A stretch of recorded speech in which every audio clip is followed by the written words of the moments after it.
దేవుని వాక్యాన్ని చదువుకుందాం. పరిశుద్ధ బైబిల్ గ్రంథము నుండి ఆదికాండము 21వ అధ్యాయము 6వ వచనాన్ని చదువుకుందాం. అప్పుడు సారా, దేవుడు నాకు నవ్వు కలుగ చేసెను, వినువారెల్లా నా విషయమై నవ్వుదురనెను.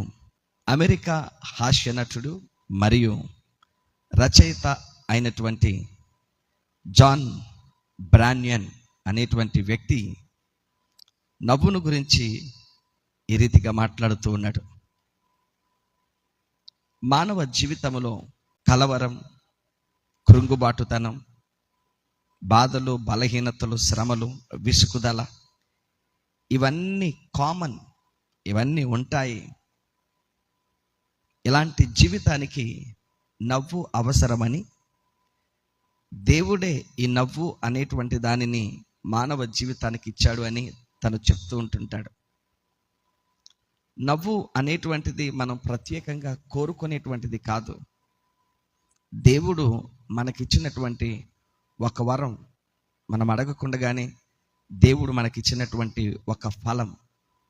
ప్రియ దేవుని బిడ్డలారా, ఈ సృష్టిలో మనం అన్ని జంతువులను, క్షీరదాలను, వీటినన్నిటినీ మనం చూస్తాం. ఇవి చిలిపి చేష్టలు అయితే చేయగలుగుతాయి కానీ నవ్వలేవు. నవ్వు అనేటువంటిది కేవలము మానవునికి మాత్రమే దేవుడు అనుగ్రహించినటువంటి గొప్ప వరం. ఈ మాటలు మొట్టమొదటిగా మనం బైబిల్ గ్రంథంలో ఎక్కడ చూస్తాము అని అంటే అబ్రహాము, సారాల జీవితంలో మనం చూస్తూ ఉంటాం. దేవుడు సారాకు, అబ్రహాముకు నవ్వునిచ్చాడు. ప్రియ దేవుని బిడ్డలారా, ఎలాంటి పరిస్థితుల మధ్య ఉన్నారు, ఎలాంటి స్థితిగతుల మధ్య దేవుడు వారికి నవ్వునిచ్చాడు అని మనం ఆలోచన చేస్తే, అబ్రహాము, సారాల జీవితంలో నవ్వుకు నోచుకున్నటువంటి ఒక శాపగ్రస్తమైనటువంటి జీవితం వీరిది అన్నట్లుగా అయిపోయింది. వారిరువురి జీవితాల్లో నవ్వు లేదు. వారిరువురి జీవితాల్లో నవ్వుకు ఆస్కారం లేదు. ఎందుకనంటే అన్నీ ఉన్నాయి కానీ వారికి పిల్లలు లేరు, సంతానము లేదు. ఎన్ని ఉన్నా పిల్లల యొక్క సాటి రాదు.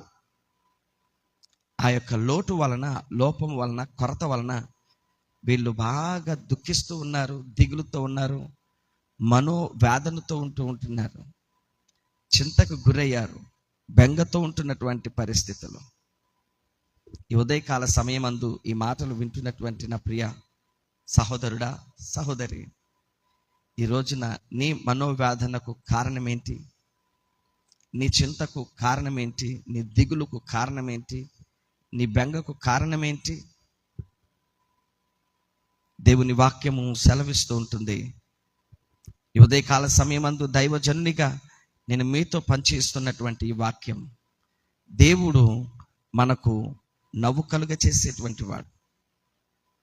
అబ్రహాము, సారాల జీవితంలో దేనికి నోచుకోలేకపోయారో, ఏ కొదువ, ఏ కొరతతో దిగులు చెందుతూ ఉన్నారో, ఏ లోటుతో కృంగిపోయారో దానిని చూచినటువంటి దేవుడు వారి జీవితంలో దానిని ప్రసాదించాడు, దానిని అనుగ్రహించాడు. ఆ లోటును తీర్చి, కొరతను తీర్చి, కొదువను పూడ్చి, వారు వృద్ధాప్యమందు ఉన్నప్పటికీ అసాధ్యమైనటువంటి సమయంలో అసాధారణమైనటువంటి కార్యాన్ని వారి జీవితంలో చేశాడు. ఈ ఉదయాన్నే అంతా అయిపోయింది, ఇక నా జీవితంలో సంతోషాన్ని చూడలేను, సమాధానాన్ని చూడలేను, అవకాశమే లేదు, ఈ పని అయ్యే అవకాశమే లేదు, ఈ కార్యం జరిగేటువంటి అవకాశమే లేదు, ఇది తీర్చే అవకాశమే లేదు, ఇది భరించే అవకాశమే లేదు, నా జీవితంలో ఇక లేదు అని నువ్వు అనుకుంటూ ఉంటున్నావా? జరగదు అని అనుకుంటుంటున్నావా?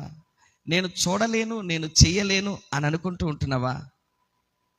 ఈ రోజున ఆ దిగులునంతా తొలగించగలిగిన వాడు నా ప్రభు. దేవుడు సారాకు నవ్వును కలుగ చేశాడు. అసాధారణమైనటువంటి సమయంలో వృద్ధాప్యమందు ఇస్సాకును కన్నది. ఇస్సాకుకు పాలిచ్చింది. గమనించండి, మనుషులకు అసాధ్యము కానీ దేవునికి అసాధ్యమైంది లేదు. ఇప్పుడు నువ్వు అనుకుంటున్నావు కదా, అయిపోయింది, అందరూ చేతులు ఎత్తేసారు, నాకెవరూ లేరు, అన్ని దారులు మూచుకుపోయినాయి, అన్ని అవకాశాలు దాటిపోయినాయి, అంతా అయిపోయింది, ఇక నాకేమీ లేదు, నా జీవితంలో ఇది జరగదు, అవకాశమే లేదనుకుంటున్నావా? ఈ రోజునే దేవుడు నీ కొరకు ద్వారాలు తెరవబోతూ ఉంటున్నాడు. ఈ రోజునే నీ కోసం దేవుడు కార్యం చేయబోతూ ఉంటున్నాడు. ఈ రోజునే దేవుడు నీ కొరకు మాట్లాడబోతూ ఉంటున్నాడు. ఎవరితో మాట్లాడాలో, ఎక్కడ కార్యం చేయాలో, ఎలాగ దర్శించాలో దేవుడు నీ జీవితంలో ఈ రోజున నవ్వునివ్వడానికి ఇష్టపడుతూ ఉంటున్నాడు. అది ఆరోగ్యమా, ఆర్థిక ఇబ్బందుల, మానసిక రుగ్మతల, అవి ఎలాంటివైనను సరే ఈ ఉదయకాల సమయమందు వాటినన్నిటిని తొలగించి నీ శ్రమను తీసివేసి, నిందను తీసివేసి, బాధను తీసివేసి, అవమానమును తీసివేసి, అవమానమునకు ప్రతిగా పూదండమును ప్రభు నీకు ఇవ్వడానికి ఇష్టపడుతూ ఉన్నాడు. అబ్రహాము సారాల జీవితంలో దుఃఖమును కొట్టివేసి నవ్వునిచ్చిన దేవుడు ఈ ఉదయం నీ జీవితంలో అద్భుతం జరిగిస్తూ ఉంటున్నాడు. తలలు వంచండి, కళ్ళు మూసుకొనండి, నాతో పాటు ఏకీభవించండి ప్రార్థనలో.